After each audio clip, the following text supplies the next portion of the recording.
সন্তান তার মায়ের কুলেই তো নিরাপদ। ওরা তো সৎমা হয়ে এসেছিল, ওদের কোনো দরদ ছিল না, ওরা ডাকাতি করেছে।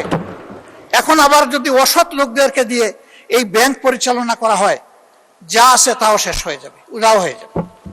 আমাদের উদ্বেগটা এই জায়গায়। তখন যখন এই সমস্যা দেখা দিয়েছিল, মাত্র 4 দিনে ওখানে 70,000 কোটি টাকা ব্যাংক থেকে মানুষ উত্তোলন করে ফেলেছিল। আমরা একটু অনুরোধ জানিয়েছিলাম একজন গ্রাহক হিসাবে, ছোট্ট একজন মালিক হিসাবে, একটু ধৈর্য ধরুন, ব্যাংকটাকে বাঁচতে দিন। থেমে গিয়েছিল। এখন কি বলবো মানুষকে? এখন তো বলার কিছুই খুঁজে পাচ্ছি না। এই জন্য আপনার মাধ্যমে আমি মাননীয় প্রধানমন্ত্রীকে বিশেষভাবে অনুরোধ করব, বিষয়টা নিয়ে তিনি যেন সিরিয়াসলি ভাবেন। কোনো পূর্ব ধারণা থেকে নয়, বাস্তবতার ভিত্তিতে এই ব্যাংকটাকে বাঁচাতে হবে। আমরা বিশ্বাস করি এই ব্যাংক বাঁচলে, তার আগের জায়গায় ফিরে আসলে, ব্যাংকিং ব্যবস্থাপনার উপরে মানুষের আস্থা আবার ফিরে আসবে।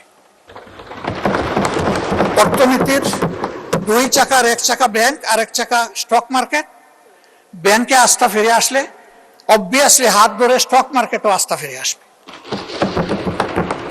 আমরা আমাদের দেশটাকে সামনে এগিয়ে যাচ্ছে, এটাই দেখতে চাই। আর লেম এক্সকিউজ এবং ব্লেমের যে বিষয়গুলো এখানে চলে আসে, এটা থেকে আল্লাহর কাছে আশ্রয় চাই।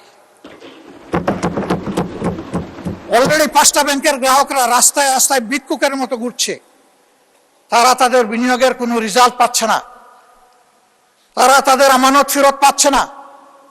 আবার যদি সর্ববৃহৎ ব্যাংকের একই বিপদ বিপর্যয় ঘটে, তাহলে আমরা গিয়ে কোথায় দাঁড়াবো?